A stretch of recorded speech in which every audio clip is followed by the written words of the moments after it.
Assalamualaikum warahmatullahi wabarakatuh. Jumpa kembali bersama saya Emilia Kalsum dalam kuliah Arsitektur Kalimantan Barat untuk kajian sejarah dan teori arsitektur. Kali ini kita akan membicarakan tentang prinsip-prinsip Feng Shui. Prinsip Feng Shui yang pertama adalah konsep Yin dan Yang.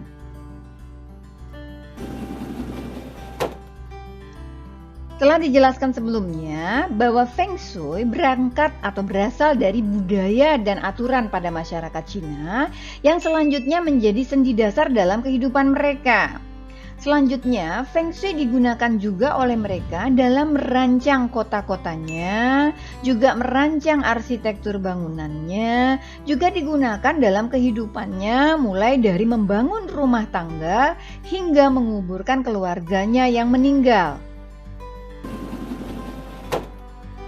Berangkat dari asal katanya, Feng Shui berasal dari kata Feng yang berarti angin dan juga Shui yang berarti air. Yang keduanya menjadi Feng Shui yaitu angin dan air. Hakikatnya, prinsip dasar dari Feng Shui adalah keseimbangan. Bahwa manusia adalah bagian dari alam dan tidak terlepas dari hukum alam dengan keseimbangannya. Selanjutnya, dunia diciptakan mengikuti keseimbangan antara energi yin dan yang dalam sebuah aliran qi. Lalu dikatakan pula dalam konsep ini, konsep yin dan yang mendeskripsikan kita bahwa terdapat hubungan yang erat antara alam semesta dan juga manusia. Lalu semua yang ada di sekeliling kita memiliki energi, mendukung kehidupan kita dan juga bisa melawan kita. Selanjutnya, di dalam Feng Shui, konsep keseimbangan ini terjadi dalam konteks sinergi antara manusia, kemudian lahan atau rumahnya dan juga alamnya, bahwa di antara ketiganya tidak saling merusak dan saling merugikan. Bahwa keseimbangan ini sama dengan keberkahan dan ketidakseimbangan itu adalah bencana. Selanjutnya, bumi digambarkan sebagai sosok dari sebuah naga atau liong yang harus diperlakukan secara hormat dan hati-hati. Dan selanjutnya bangunan ini merupakan sesuatu yang akan mewarnai kehidupan dari orang-orang yang tinggal di dalamnya. Bagaimana nasib daripada orang-orang yang ada di dalamnya akan dipengaruhi oleh dari keberadaan bangunan tersebut. Apakah bisa seimbang dengan alam dan lain sebagainya. Selanjutnya, manusia dikatakan juga dapat mempengaruhi alam tersebut. Konsep keseimbangan yang pertama adalah konsep yin dan yang. Dikatakan bahwa yin dan yang saling tarik-menarik. Segala sesuatu selalu mencari keseimbangannya. Itu makanya mereka saling tarik-menarik. Bahwa segala sesuatu bisa bersifat lebih yin atau bersifat lebih yang. Segala sesuatu yang bersifat yin, ada yang di dalamnya. Segala sesuatu yang bersifat yang, ada yin di dalamnya. Karena itu tidak ada keseluruhan yang yin atau keseluruhan yang yang. Karena segalanya berubah. Segala sesuatu yang hampir semuanya mendekati yin atau semuanya menjadi yin, maka langkah selanjutnya adalah akan menjadi yang. Sebaliknya, segala sesuatu yang kemudian terus-terusan menuju kepada yang dan akhirnya menjadi yang, pasti langkah selanjutnya akan menjadi yin. Sifat daripada yin adalah kualitas, mengisi dan mengumpulkan. Sementara yang adalah kualitas dalam hal perluasan dan penyebaran. Selanjutnya kita akan melihat contoh-contoh yin dan yang. Pada unsur-unsur global kita melihat pada unsur-unsur alam, misalnya untuk matahari dan bulan. Dikatakan bahwa pagi lebih bersifat yang, malam lebih bersifat yin. Tadi katanya yang lebih panas, yin lebih sejuk. Karena itu yang dikatakan unsur yang tepat untuk pagi dan malam adalah yin. Selanjutnya, purnama lebih yang dan sabit lebih yin. Demikian pula untuk mata angin. Dikatakan bahwa utara adalah wilayah yang paling yin dan kemudian selatan adalah wilayah yang paling yang. Terkait juga panas dan dingin. Bagaimana dengan landscape? Untuk landscape dikatakan bahwa kondisi landscape yang tenang atau pada daerah yang lebih tenang itu utamanya adalah yin. Selanjutnya pada wilayah yang sibuk, yang ramai sifatnya adalah yang. Lalu untuk daerah-daerah gunung dan laut sifatnya adalah yin, dan untuk tanah datar sifatnya adalah yang. Lalu bagaimana yin dan yang pada bangunan? Bentuk dan tipe bangunan juga memiliki sifat energi. Bangunan yang tinggi dan langsing cenderung bersifat yin dan dipengaruhi oleh energi langit dan matahari. Sementara bangunan yang datar merendah dan melebar ke horizontal cenderung bersifat yang dan dipengaruhi oleh bumi. Suasana rumah juga dapat ditata dengan memainkan peran dari warna, kemudian perabot, material, juga bentuk, yang mana semuanya itu juga memiliki energi yin dan yang. Energi yin biasanya dimiliki oleh sesuatu yang berbentuk lembut, feminin, misalnya bulat, kemudian warna-warna seperti warna hijau, biru, dan abu-abu yang cocok untuk ruang tidur dan juga ruang kamar.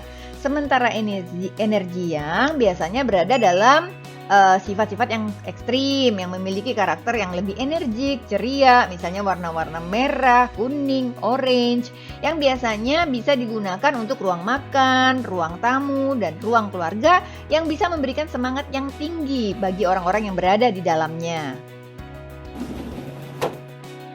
Konsep arsitektur pada bangunan juga terdapat dalam ruang-ruang atau perabot atau perkakas yang ada di dalamnya. Ini semua memiliki energi pula. Misalnya jika kita melihat urutannya dari ruang-ruang atau perabot yang memiliki kecenderungan yang, lalu kemudian di bawahnya adalah perabot atau ruang-ruang yang memiliki kecenderungan yin, maka yang paling yang adalah ruang belajar atau ruang kantor, kemudian ruang duduk, kemudian dapur, ruang kerja, ruang cuci, ruang makan, selanjutnya ruang televisi, kamar mandi, kamar tidur, dan kamar perkakas. Ini semua menjadi satu bagian juga yang perlu diketahui untuk nanti kemudian ditata dalam penataan ruang dalam sebuah bangunan. Lalu selanjutnya adalah yin dan yang pada perabotan atau peralatan interior. Misalnya saja segala sesuatu yang cenderung yang adalah patung batu.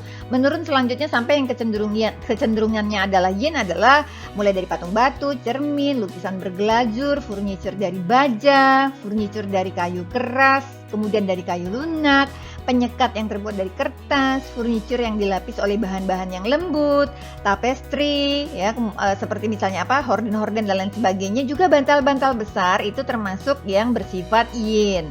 Selanjutnya juga ada misalnya dalam konteks dekorasi jendela. Yang cenderung yang adalah yang berdaun jendela, bertirai logam, bertirai kayu. Selanjutnya melembut menjadi tirai kertas, tirai kain, kemudian ada tirai biasa, tirai ringan, tirai yang berbiku-biku, atau kemudian horden yang memiliki bentuk-bentukan yang klasik itu menjadi sifatnya adalah energi yin. Sementara untuk bentuk dan warna, pada bentuk yang cenderung yang adalah yang bundar segi 8 persegi 4 persegi, kemudian menjadi ke yin yaitu oval yang luas, 4 persegi panjang, ya, kemudian tipis dan bergelombang, itu adalah bentuk-bentukan yang menuju yang dari yang ke yin.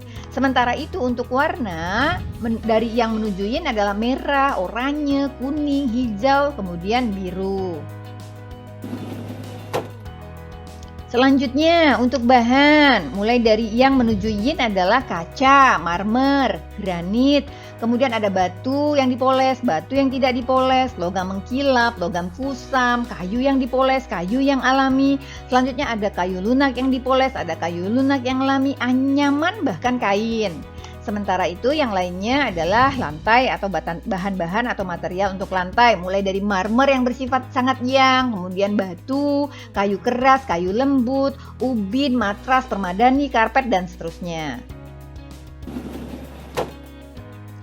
Ada pula konsep yin dan yang terdapat pada manusia dengan berbagai aktivitasnya, yang bisa dilihat dari karakter bentuk manusia itu sendiri atau proporsinya, kemudian dari karakter mentalnya, karakter emosionalnya, dan lain sebagainya.